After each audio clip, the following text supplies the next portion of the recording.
मध्य प्रदेश आणि राजस्थान या राज्यातली आवक या महिन्यामध्ये म्हणजे जानेवारी महिन्यामध्ये डिसेंबर 2025च्या तुलनेत घटलेली आहे. मात्र महाराष्ट्राची आवक टिकून आहे आणि थोडीशी वाढत आहे. या सप्ताहाची महाराष्ट्राची आवक मागच्या आठवड्यापेक्षा तुलनेत वाढलेली आहे. मागच्या आठवड्यात ती कमी होती हे आपण ऑलरेडी सांगितलेलं आहे. राजस्थानचा विषय, कांद्याचा विषय जवळपास आता संपत आलेला आहे. त्याचा हंगाम आता संपत आलेला आहे आणि मध्य प्रदेशची आवकही कमी झाली आहे. याचा परिणाम महाराष्ट्रातली कांद्याची आवक वाढल्यानंतर काय होईल किंवा कसं राहील हे आपण अतिशय बारकाईनं जे आपण जमा केलेले आकडे आहेत त्यातून समजून घेणार आहोत. नमस्कार, ॲग्रो शिवारमध्ये आपल्या सर्वांचं स्वागत आहे. आज आहे 23 जानेवारी 2026 आणि वार आहे शुक्रवार. हा आठवडा जवळपास उद्या संपत येईल आणि मी असं म्हणालो की जे मेंबर्स आहेत त्यांना 31 जानेवारीपर्यंत कांद्याचे संभाव्य बाजारभाव काय राहतील याची माहिती देणार आहे. ती कदाचित उद्या पर्यंत देऊ शकेन, उद्या संध्याकाळपर्यंत किंवा रविवारीपर्यंत देईन. ज्यांनी अजून मेंबरशिप घेतली नाही त्यांनी जॉईनच्या बटनावर क्लिक करून आत्ताच सबस्क्राईब करा, जॉईनच्या मेंबरशिप घ्या. अतिशय कमी फी आहे पण माहिती मात्र अनेकांना त्याचा फायदा होतो आहे, तुम्हाला होईल.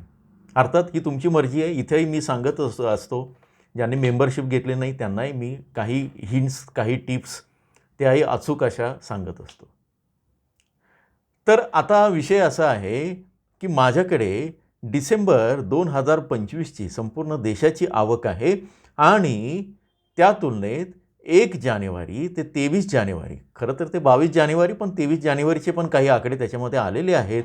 या तारखेदरम्यान कांद्याची देशभराची आवक किती आहे, टॉप 10 राज्य असे आहेत की ज्याच्यामध्ये आवक सर्वाधिक कुठे होती ते बघून आपण त्याची तुलना करणार आहोत. 1 ते 23 जानेवारी 26 या काळामध्ये संपूर्ण देशामध्ये 8,91,166 मेट्रिक टन इतकी कांद्याची आवक झाली. मागच्या महिन्यात म्हणजे 1 ते 31 डिसेंबर 2025 या काळात संपूर्ण देशामध्ये 12,47,934 मेट्रिक टन किंवा 935 मेट्रिक टन इतकी कांद्याची आवक झाली. आताची आवक मागच्या महिन्याच्या तुलनेत कमी दिसते पण अजून 7 दिवस 8 दिवस बाकी आहेत. त्यानंतर आपल्याला समजेल की ही आवक कशी राहील. कमी का दिसते आहे याचं कारण मध्ये संक्रांत आणि काही सुट्ट्या आल्या निवडणुकीच्या, त्यामुळे ही आवक कमी आहे.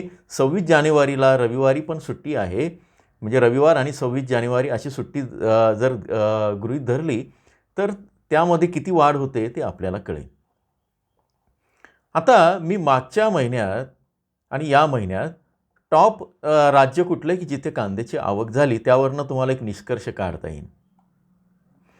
असं आहे, मागच्या महिन्यात जी 12,47,900 किंवा 48,000 जी आवक झाली त्यापैकी एकट्या महाराष्ट्रामध्ये 4,31,945 किंवा 4,32,000 मेट्रिक टन इतकी आवक झाली.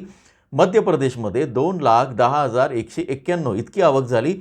राजस्थानमध्ये 3 नंबरला राजस्थान होतं, 3 किंवा 5 नंबरला पहिल्या 10मध्ये आहे, 42,800 मेट्रिक टन इतकी राजस्थानची आवक आहे. आता याच्यामध्ये महाराष्ट्राचा जो वाटा आहे तो संपूर्ण देशभरातली जी आवक आहे त्या आवकेच्या 35% जास्त आहे डिसेंबरमध्ये. आता डिसेंबरमध्ये तुम्हाला माहिती आहे की नवीन कांदा हळूहळू यायला लागला होता आणि जानेवारीमध्ये तो अचानक त्याची वाढ झाली. जानेवारीमध्ये तो यायला लागला वाढीव स्वरूपामध्ये. आपण सांगतच होतो की डिसेंबर हा उन्हाळी कांदा विकायचा, आता हा गोल्डन पिरियड आहे, लाल कांदा ज्यांचा आहे त्यांच्यासाठी सुद्धा हा चांगला काळ आहे वगैरे वगैरे. हे सगळे व्हिडिओ तुम्ही बघितलेले आहेत. तर त्या तुलनेमध्ये 35% जास्त कांदा हा एकट्या राज्याचा महाराष्ट्राचा येत होता. आता कसा येतो आहे ते बघूया. 1 ते 23 तारखेपर्यंत जी 8-9 लाख आवक झालेली आहे, मी इथे वाचून दाखवलं, 8,91,000. त्यापैकी एकट्या महाराष्ट्रामध्ये 4,50,352, गुजरातमध्ये 91,866, मध्य प्रदेशमध्ये मात्र 74,707. मागच्या महिन्यात मध्य प्रदेशची आवक होती 2 लाख, त्याच्यापेक्षा जास्त होती. मी इथे वाचून दाखवली 2,10,000. पण या महिन्यात मात्र पूर्ण महिना संपत आला, पण मध्य प्रदेशची आवक ही कमी आहे. ती केवळ 74,000 इतकीच आहे.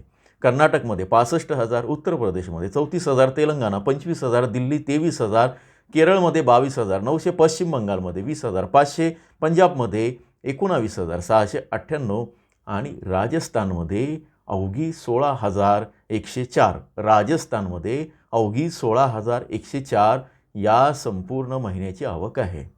थोडक्यात राजस्थान, कर्नाटक, मध्य प्रदेश या ठिकाणची आवक तेलंगणा आहे आता घटताना दिसते आहे. मात्र वाढली कुठली? आणि आत्ताचा जो बाजारावर दबाव आलेला आहे तो कशामुळे आला आहे? एक तर बांगलादेशची निर्यात बंद झाली वगैरे हे सगळं माहिती आहे. दुसरा दबाव त्याच्यामध्ये आहे तो महाराष्ट्रातल्या आवकेचा आहे. आता महाराष्ट्रामध्ये मागच्या महिन्यात आणि या महिन्यात त्यातला थोडासा उन्हाळी कांद्याचा भाग सोडून देऊ, पण जी कांद्याची आवक झाली आहे ती तब्बल 9 लाख मेट्रिक टन झालेली आहे. आता याच्यामध्ये अचूक आकडेवारी किंवा अगदी कॅल्क्युलेशन जर केले तर ते आपल्याला आणखी माहिती कळेलच की उन्हाळी कांदा किती आला होता, लाल कांदा किती आला होता. पण आपण असं समजू की 10% उन्हाळी कांदा होता, तर साधारण 8 लाख मेट्रिक टन कांदा या दोन्ही महिन्यामध्ये एकट्या महाराष्ट्रामध्ये आलेला आहे, नवीन कांदा. आता तुम्हाला आठवतं आहे का की महाराष्ट्रामध्ये कांद्याचं नुकसान झालं आहे पावसानं आणि किती कांदा बाजारात येईल हे आपण सांगितलं होतं. जॉईनच्या बटनावर क्लिक करून तुम्ही तो व्हिडिओ बघू शकता. तर तो आकडा होता 17 लाख मेट्रिक टन कृषी विभागाने दिलेला, रांगडा आणि नवीन कांदा, लाल कांदा, खरीप आणि लेट खरीप कांदा.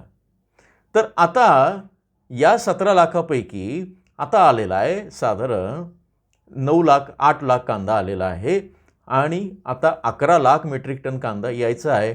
तर एका महिन्यामध्ये साधारण 5 लाख मेट्रिक टन कांदा येतो आहे. म्हणजे हा संपूर्ण महिना फेब्रुवारी आणि मार्चचा काही याच्यामध्ये ही कांद्याची आवक सुरू राहील असं दिसतं आहे. पण राजस्थानची आवक संपलेली असेल, गुजरातची आवक सुरू झालेली आहे, मध्य प्रदेशची आवक संपलेली असेल, कर्नाटकची आवक कमी होऊन ती पण संपलेली असेल. म्हणजे उरला फक्त महाराष्ट्र आणि महाराष्ट्रावर सगळ्या देशाचा सगळे मदार असेल. त्यामुळे कांद्याचे बाजारभाव तिथे थोडेसे वधारू शकतात. ते कसे राहतील हे मी त्या वेळेस सांगणारच आहे. आता 31 डिसेंबरपर्यंतचे 31 जानेवारीपर्यंतचे कांद्याचे बाजारभाव सदस्यांसाठी उद्या किंवा परवा सांगणार आहेत, ते तुम्ही बघालच. आता मी या आठवड्यातली आवक ती कशी आहे ते सांगतो. 19 जानेवारीला 5,15,000 हे क्विंटलमध्ये महाराष्ट्रातली, 20 जानेवारीला 4,00,000 14,000, 21 जानेवारीला 4,00,000 61,000, 22 जानेवारीला 3,97,000, 23 जानेवारीला म्हणजे आज शुक्रवारी 1,68,000. ही सायंकाळी 5 वाजेपर्यंतची आकडेवारी आहे. याच्यामध्ये उद्यापर्यंत किंवा परवापर्यंत अपडेट होईल आणि मग आपल्याला महाराष्ट्राची सगळी आकडेवारी कळेल. पण एकूणातच पहिला दिवस म्हणजे सोमवारी 5,15,000 सोडलं तर सगळी आवक जी आहे साधारण 4.25 लाख मेट्रिक टन, माफ करा 4.25 लाख क्विंटल दररोज होत आहेत. 4 ते 4.25 लाख क्विंटल. मागच्या व्हिडिओमध्ये मी असं सांगितलं की कांद्याची आवक घटलेली आहे, तर मागच्या आठवड्याची ती होती. येणाऱ्या काळामध्ये जर ती घटली तर भाव वाढू शकतात. पण साधारण या आठवड्यामध्ये पहिले काही दिवस भाव स्थिर राहिले, थोडेसे वाढले आणि आता आज लासलगावला, पिंपळगावला कांद्याचे बाजारभाव घटलेले आहेत. तर येणाऱ्या काळामध्ये जर ही आवक घटली तर बाजारभाव स्थिर राहू शकतात. सोमवारनंतर याचा आपल्याला अचूक अंदाज येईल आणि उद्या किंवा परवा तर हे व्हिडिओ आपण बघणारच आहोत. अशाच या माहितीसाठी जोडून राहा. हा व्हिडिओ आहे, याच्यामध्ये खूप भाग होऊ शकतील, पण वेळ वाया जाऊ नये म्हणून मी इथे थांबतो. जे चॅनलला नवीन आहे ते इथे तातडीनं सबस्क्राईब करून घ्या आणि ताज्या बाजारभावाची माहिती बघण्यासाठी इथे व्हॉट्सअपचा चॅनल आहे, त्याची लिंक आहे. फेसबुकला पण आहे. आपण रीलमध्ये तुम्हाला इंटरेस्ट असेल तर फेसबुकला जाऊन तिथे बघू शकता. तर तिथे तुम्ही अवश्य या, जोडून राहा. तुमच्या प्रतिक्रियांचं स्वागत आहे. तुमचा दिवस शुभ जावो. धन्यवाद.